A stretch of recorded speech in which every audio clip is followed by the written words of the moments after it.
Okay,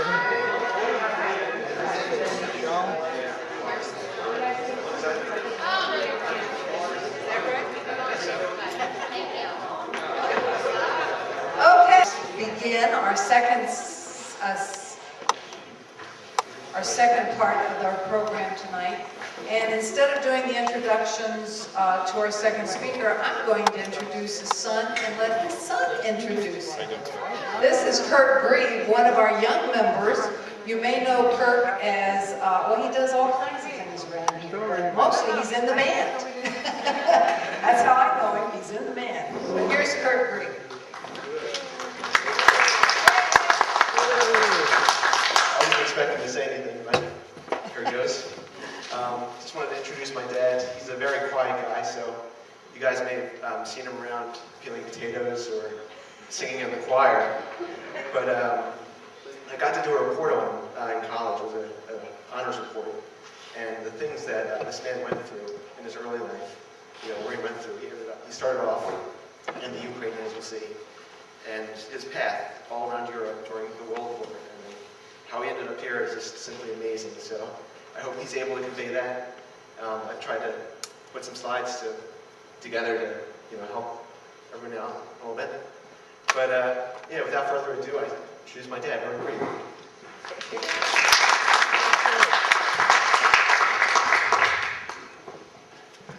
Good evening, ladies and gentlemen. My name is Aaron Grieb.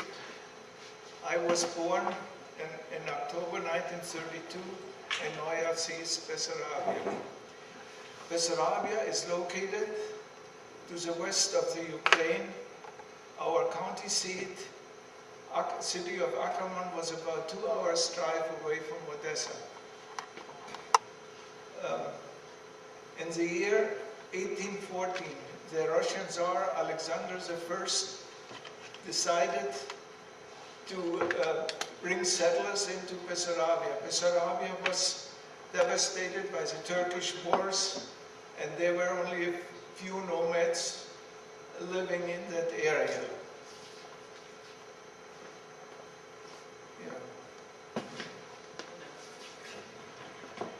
We were promised 10 years free of taxation, no military service, freedom of religion, and all the rights the Russian people had. The government gave every family 270 rubles for 10 years. That's for the starting out. In the year 1814, 300 families came from Prussia, from around Warsaw, Bromberg, and from East Prussia. In the 1816 and 17, 1,500 families came from Württemberg, Swabia. The first settlers just dug holes in the ground and covered them up on the top until they were able later on to build houses. The winter in Bessarabia was very harsh, and in the summertime it was very hot. Some summers there was little rainfall, then you had also a bad harvest. The ground was very good for farming, rich black soil like in the Ukraine, and we did not need fertilizer, and almost every farmer had a vineyard. The farmers grew wheat, rye, barley, potatoes, corn, and over the years, the Russian government took some of the things that they promised before they took them away, and they also started putting pressure on the settlers to use the Russian language. On the end, they threatened us to move all of us. That was before, this was during the First World War. They were threatening us to move us to Siberia.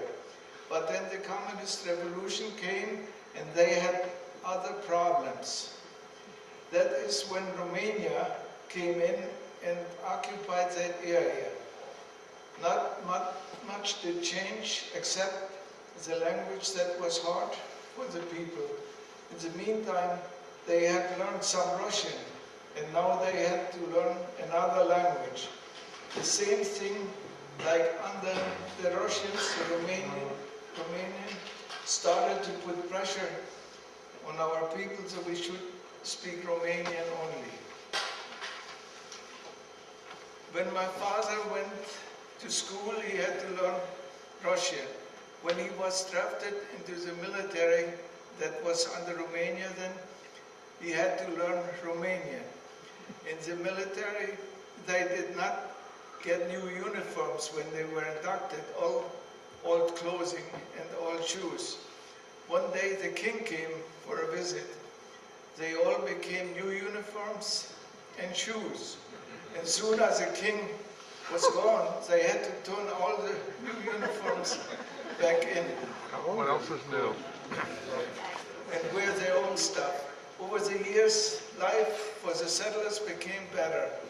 And of the first things after their houses were built, they built a church and a school. In our town, everything was in one building, the school and the church. And next to the building was a bell tower with 3 bells, and a small one, medium, and a larger. And every bell had a special meaning. In most of the towns, all the cows were driven out in the morning to the open grasslands out of town. A herder was with them, and around 6 p.m. he brought them back into town. That was also quitting time for the farmers. That is when the small bell was rung. A friend of mine and I decided that we were going to ring the quitting bell. We went up in the bell tower and we were looking for the cows to come in.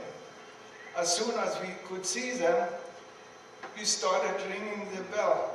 The only thing was we were not quite strong enough and it did not sound right.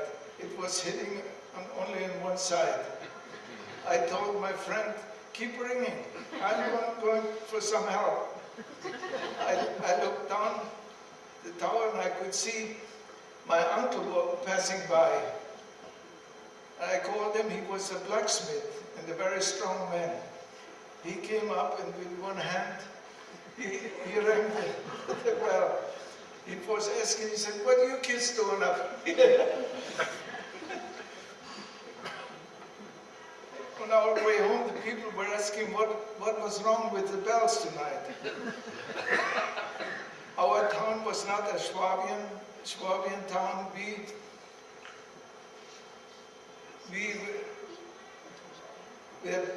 Our dialect was more like it's spoken in northern Germany. We had only one Swabian man living in our town, and he was called the Schwaber Gustav. And there was no intermarriage between our people and other ethnic groups. If it happened, those people were not accepted anymore in our community, because the next town was a Russian town, and then you had some German towns. And in our town, all the people were Lutherans.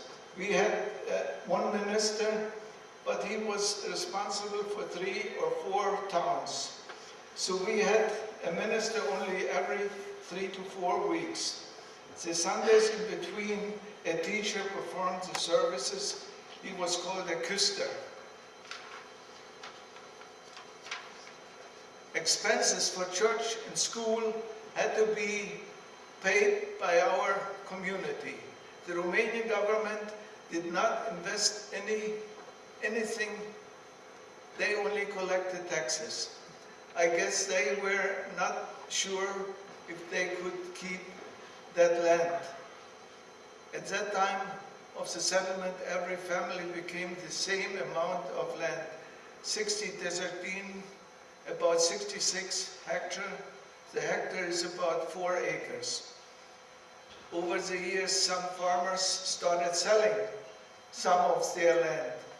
Even neighboring Russian farmers sold some land. That is why some farmers became richer than others. But over the years, land became very scarce and young people started leaving. Either they went deeper into Russia or they left for America. I remember one incident when 2 men came back for a visit from the United States. And they were going to impress our townspeople, and they spoke English to each other, which nobody understood. But then the one farmer said, they must know what they're saying, and they must understand each other, because one man said something, and they both got up and left at the same time.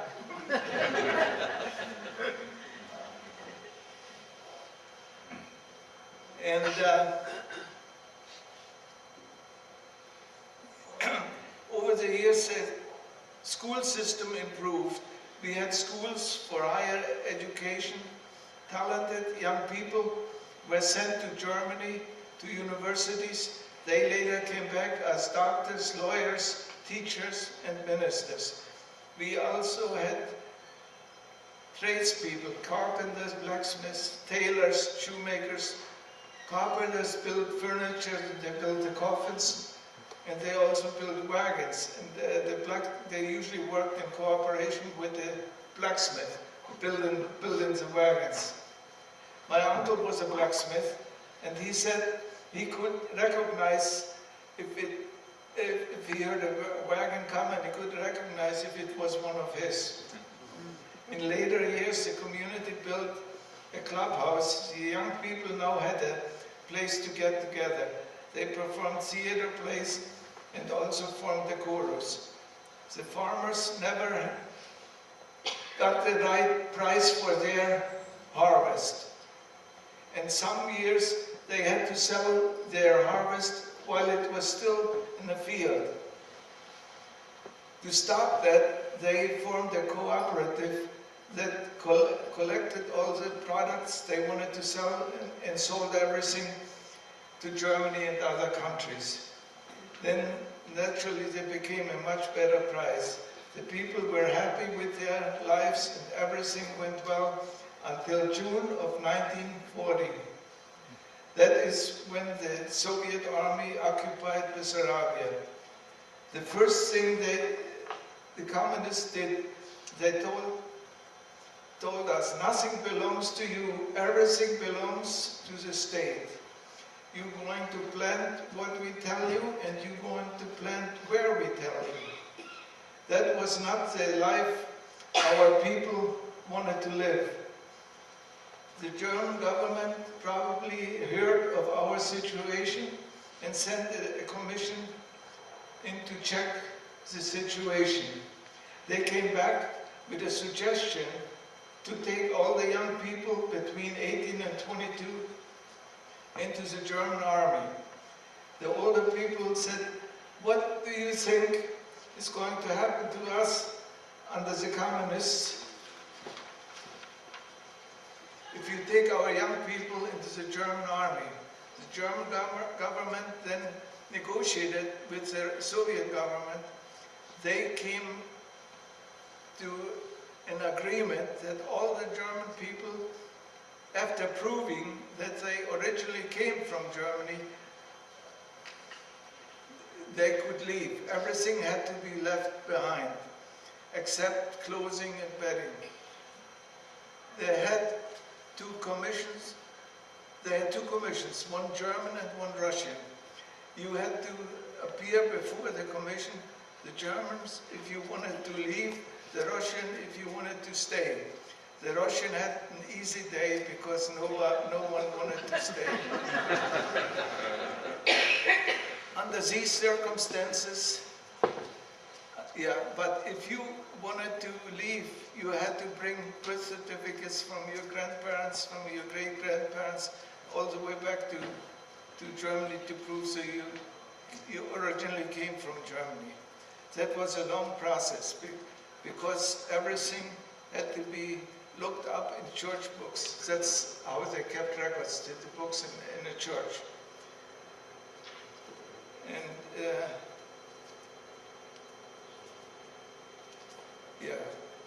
And then on October 1st, 1940, we left our hometown with horse and wagon, and we drove down to the Danube by the city of Galatz. 934 people left Neuerzies, our hometown. Altogether, 93,329 people left Bessarabia in October 1940.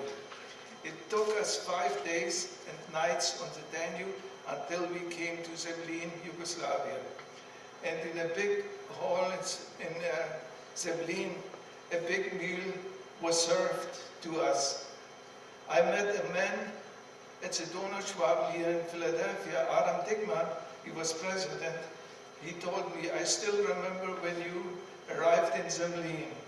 Our women did the cooking for you. He also said, you don't know how lucky you were to get out of that at that time, because what most Germans in Yugoslavia had to go through was much, much worse at the end of especially at the end of the war. From Zemlin we were transferred onto trains, and we went over Graz, Austria, to Prague, and then into the Sudetenland. We stayed there for about 10 months. When we left Bessarabia, we were told that we were going to be resettled in Alsace-Lorraine. But they resettled us instead in the Warteland in Poland, which is part of Poland. We had a good relationship with the Polish people. The children picked up the Polish language pretty fast. All the food was rationed at that time, and we were only allowed to kill 1 pig a year. Everything else had to be delivered to the government. We shared everything with the Polish people. We worked, the people who worked for my father. Everything went well until January 19th, 1945. That's when we were notified to pack up and leave because the Russian army was advancing. My father was drafted into the home defense, but the Polish people helped us to pack up and to get the wagon ready for leaving. We had a lot of snow that winter. Just before we left, my father came back. That was a big help. The Polish people told us if you would have not been as good to us, we would have not helped you. Once on a road, German soldiers were directing traffic. They told us, if you don't make it across the Oder River in the morning, the bridges are going to be blown up because the Russians are close. We just barely made it, and when we were driving through Breslau in the morning, the first grenades were falling into the city. The 8th German Army under General Field Marshal Schörner, a Bavarian, was able to stop the Russians for 8 weeks. That gave a lot of people a chance to move deeper into Germany, and also the people of Silesia to get out. In the end, we wound up in the Sudetenland again.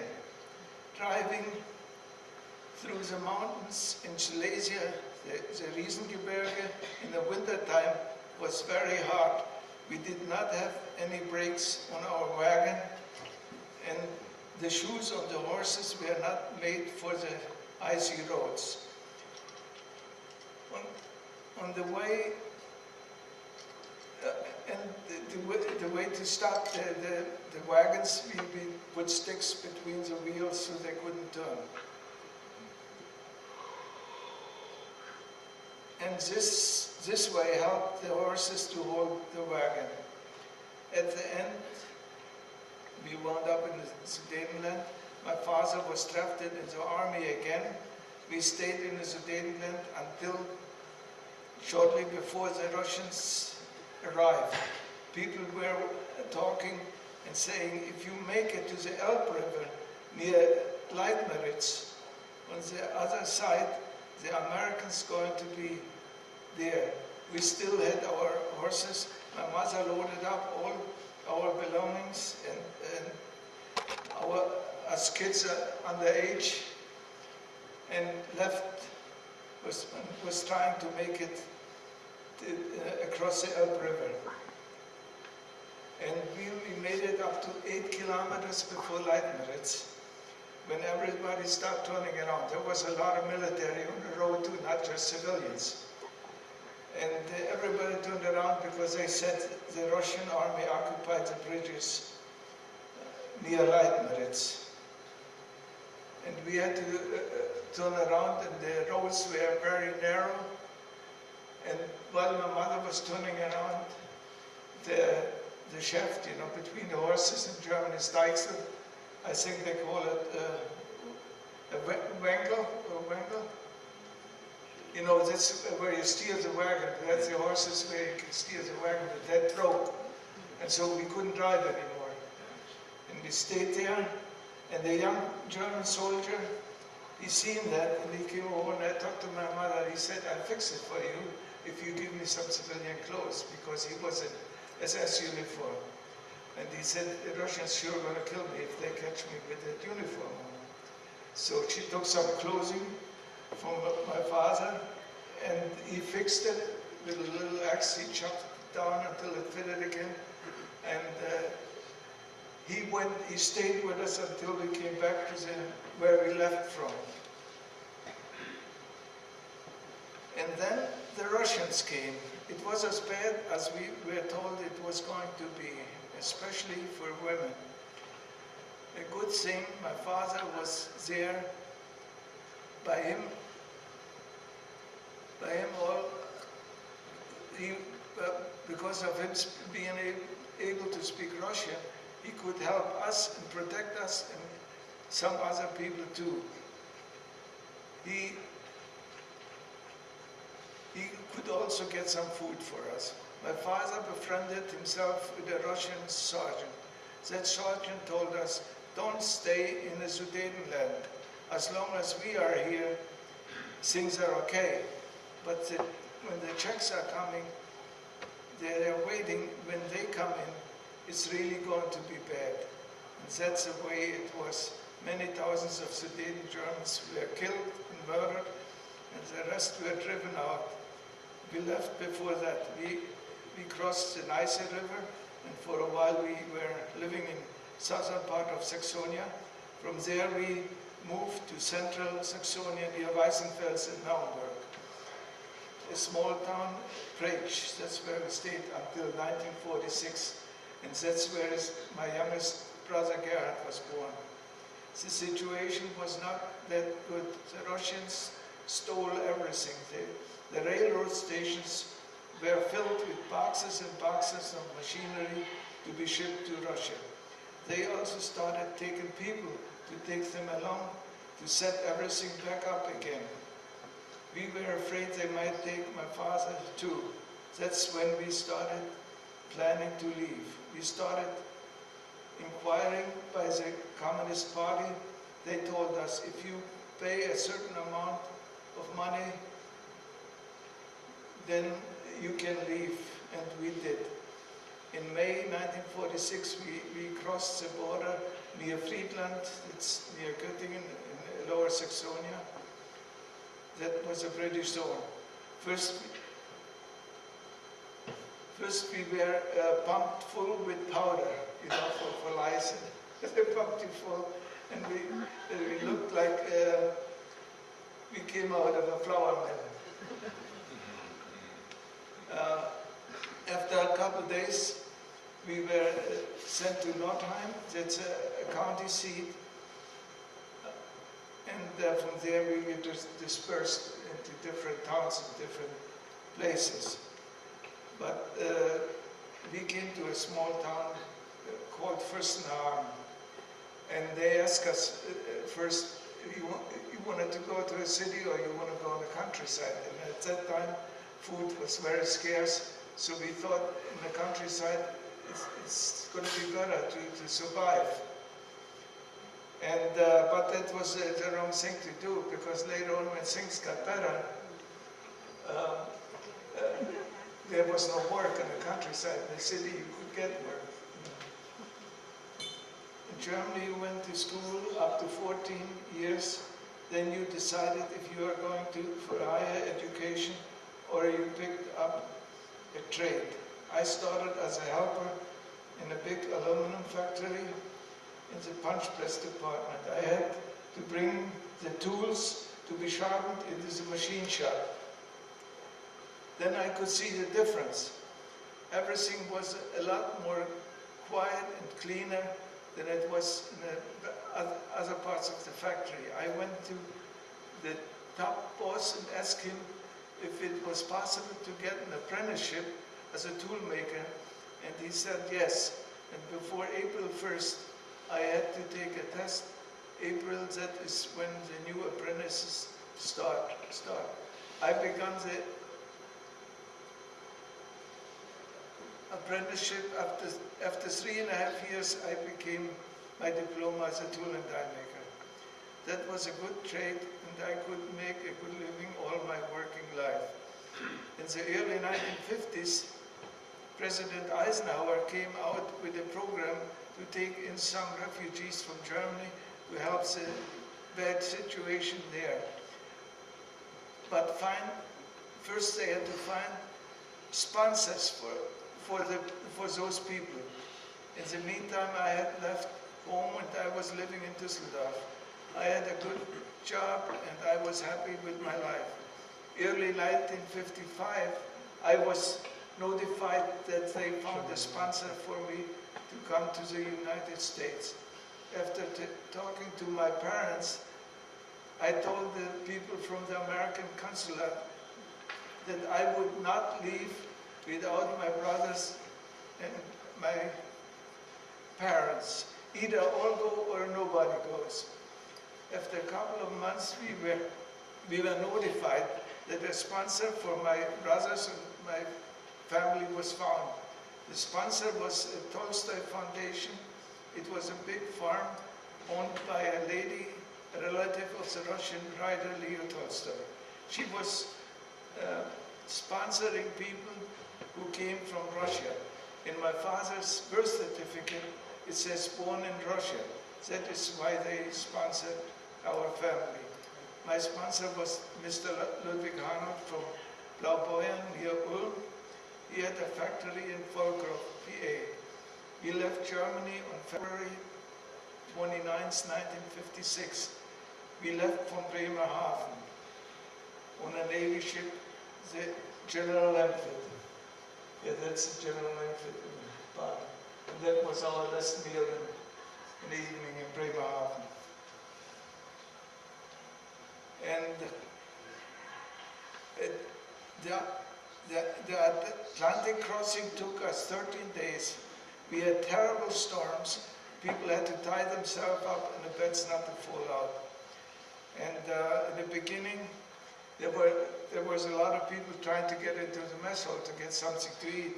But after a couple of days, you just could walk in. There's nobody wanted to go to eat anymore.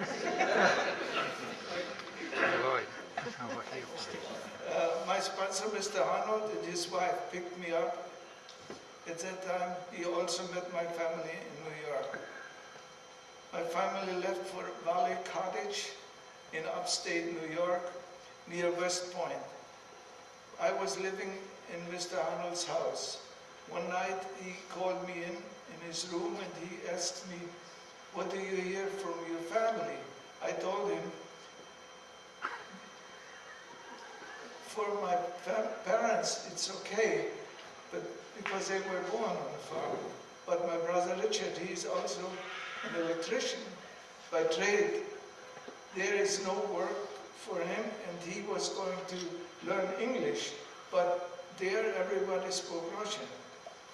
Mr. Arnold called up the farm and asked if my parents were obligated to stay on the farm for a certain time.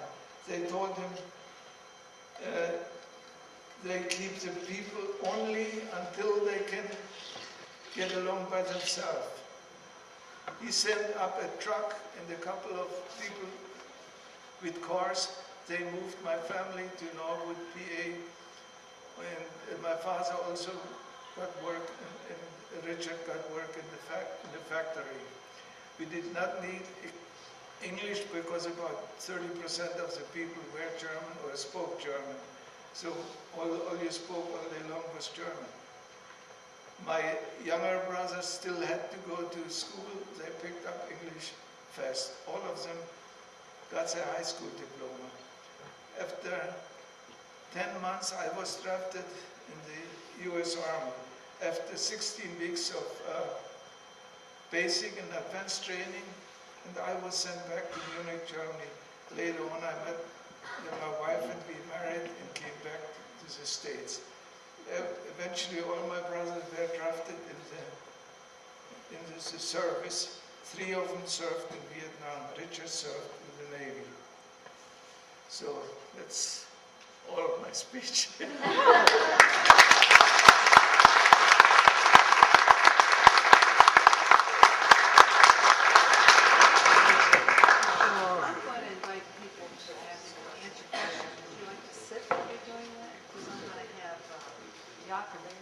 Jakob, would you come back up to the stage?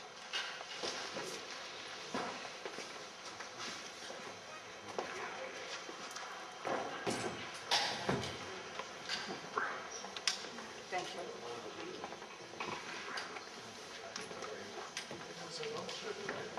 That was fantastic.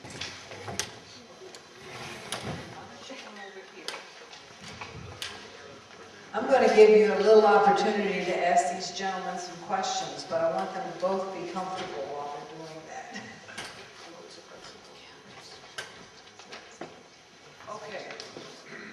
Okay, we'll turn it back on after the question and answer session, and people can see those two. I'm just going to...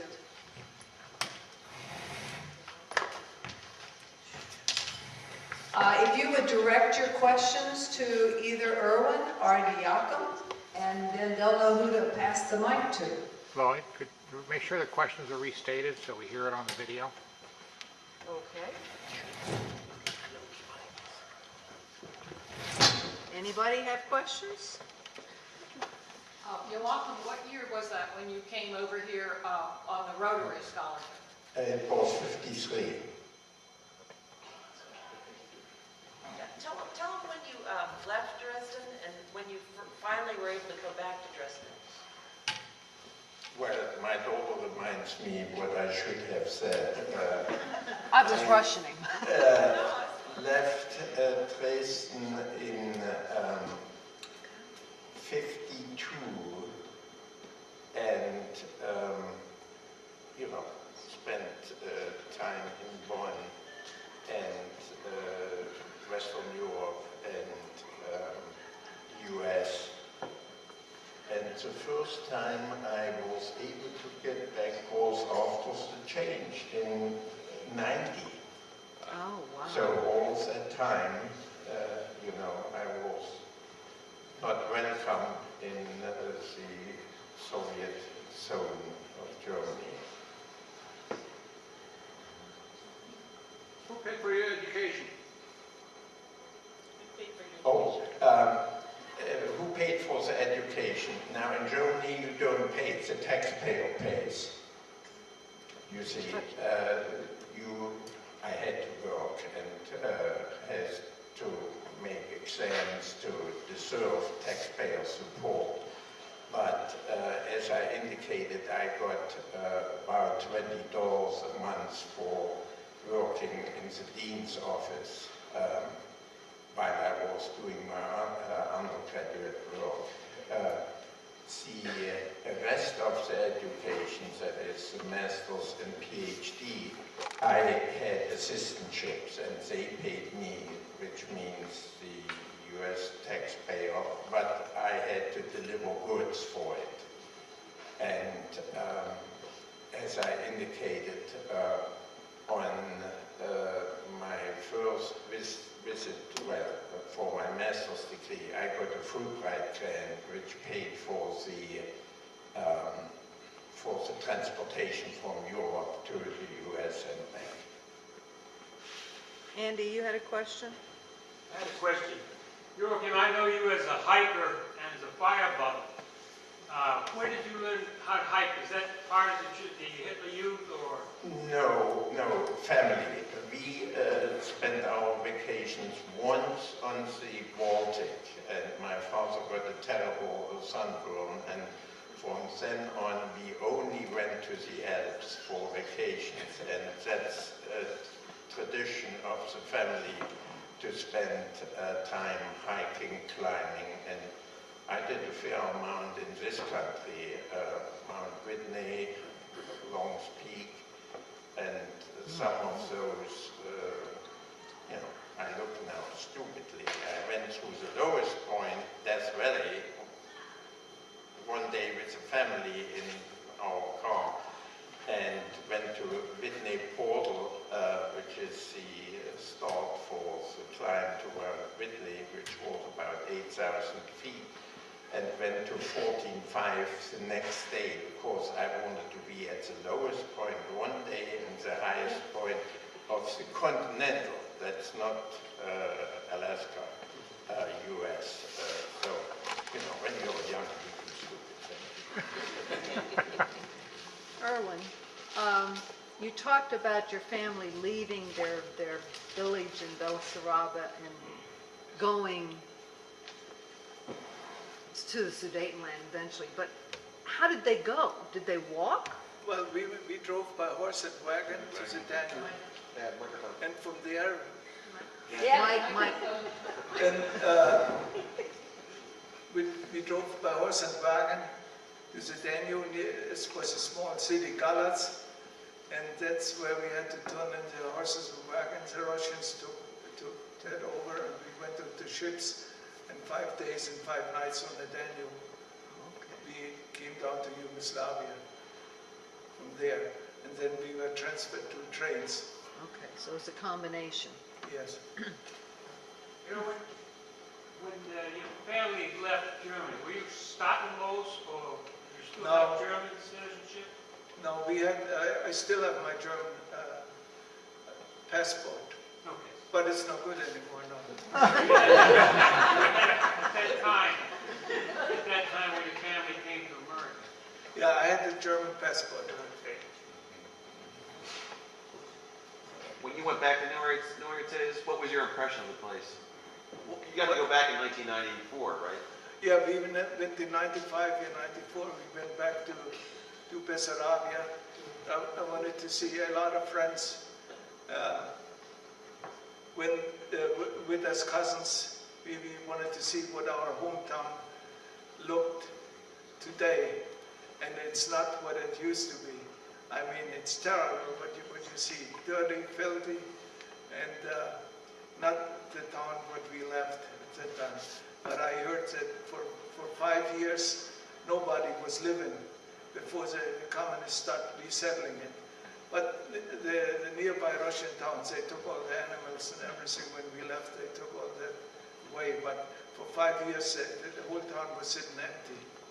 But I mean, it's very little to recognize from when we left. I mean, I was 7 years old, At that time, I became 8 when we went on the ship. But today, I recognized only the church. It still looks the same, but it doesn't have the reed roof what we had. We had the reed that was a 1.5 foot about thick. It kept the houses very warm, and they had a metal roof on it today. But otherwise, the building still looks the same.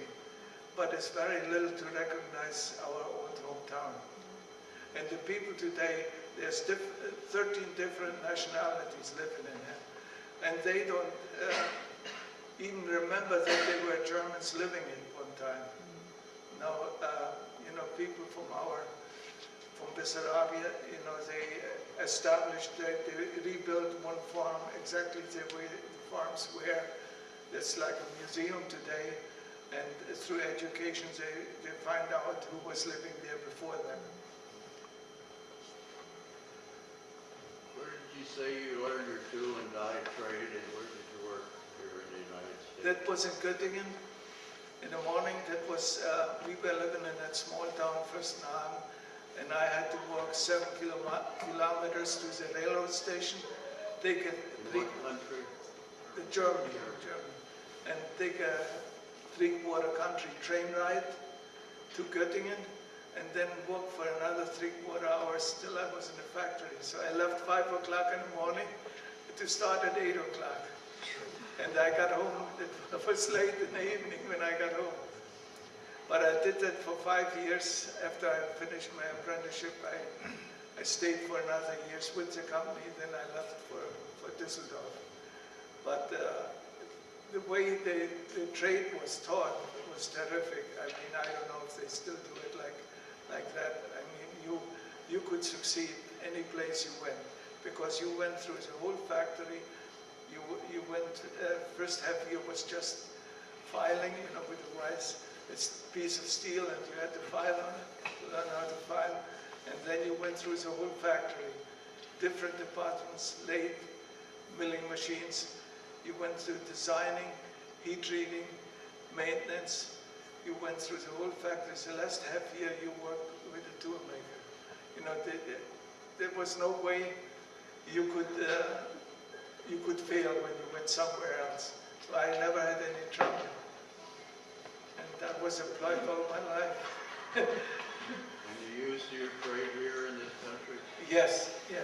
That's why Mr. Arnold, from Ulm, that's why he sponsored me to come over. He needed tool makers.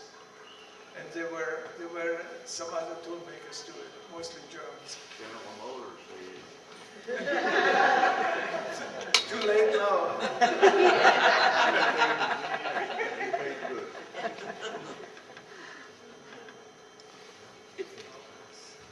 If I might just add to that, the education in any trade, be it toolmaker, be it in my case agriculture, be it food, be it doing garments, is very thorough, and you have to have 2 to 3 years of practical experience under a master who will teach you, as you were saying, and go through the whole rigmarole. And that is why it is very important to recognize that there were good handy workers, be it tool makers, be it plumbers, be it home builders or whatever, which we need here.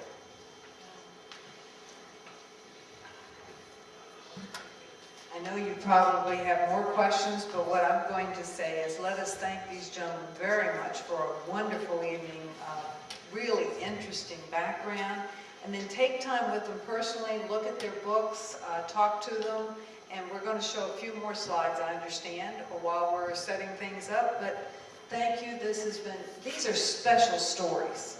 They really are, and I so appreciate both of you sharing them with us this evening. Erwin,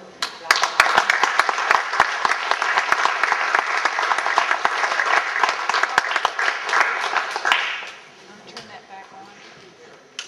You, my dad, to explain everything.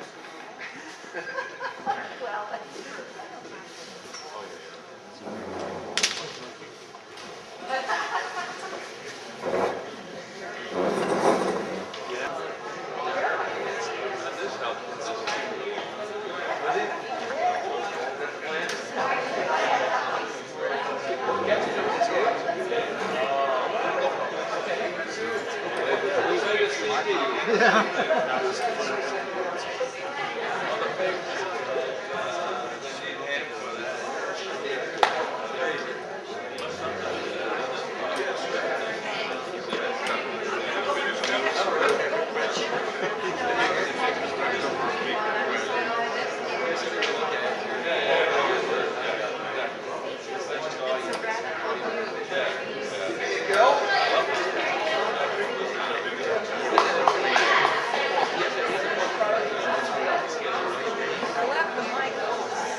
didn't realize, you know, being in there, I didn't realize. Now we have to do, who's going to explain? Not taking for granted that the day of the wild. I could explain the weapon. The coat of arms. Yeah, the coat of arms. There you go. Yeah, it's farming. The horse, yeah, they use the horses to do it. Yeah.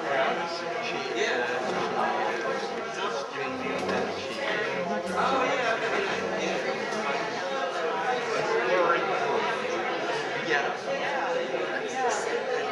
Another UD.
What's the meaning of the emblem?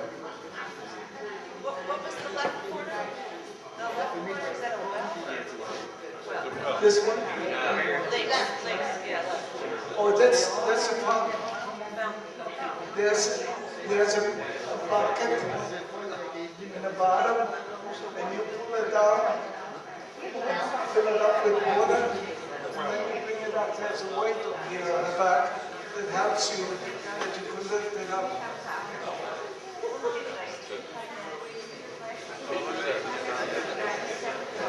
That is the layout of our towns, the way it was. It just shows the names, who was living where, but it doesn't really show the farms. You know, they were a lot bigger. There was the barns, the stables, and the house where the people was living. And we had, there was a small creek running through, and we had 3 bridges. The upper end, in the middle, and the lower end, the bridge, to cross over from one side to the other. And because there was no woodland, no trees or anything, or wood for heating or something, so they used the cow manure, first flattened it out, let it dry, and then they cut it into pieces for the winter time to heat the houses and to cook everything with it.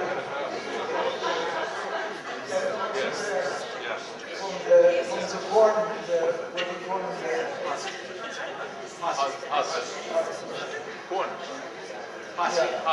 Yeah.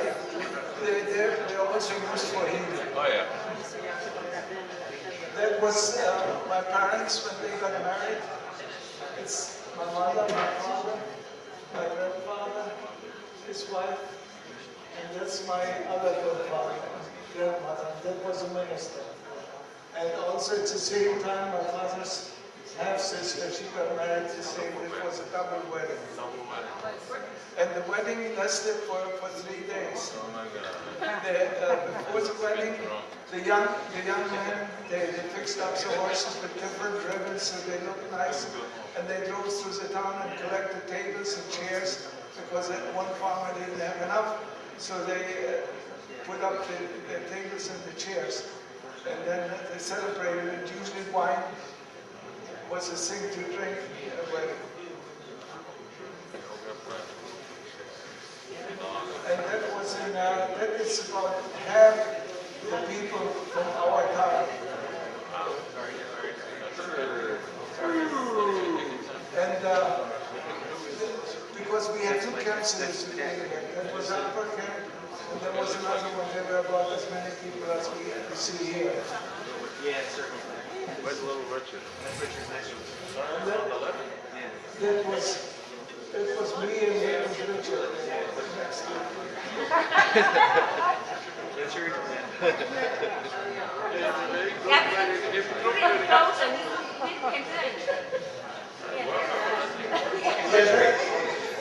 That was a camp in the Sudetenland where we stayed for 10 months. That was a wedding from France. That was a Lower Saxony where we stayed for 10 years. Who got married? That's my brothers.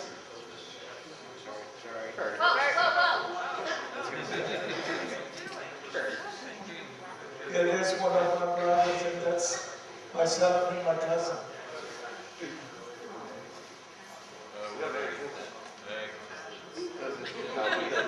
That was the last night in Germany, in Bremerhaven. And that was a ship that General Langford became over with. That's it. That's it. That's it.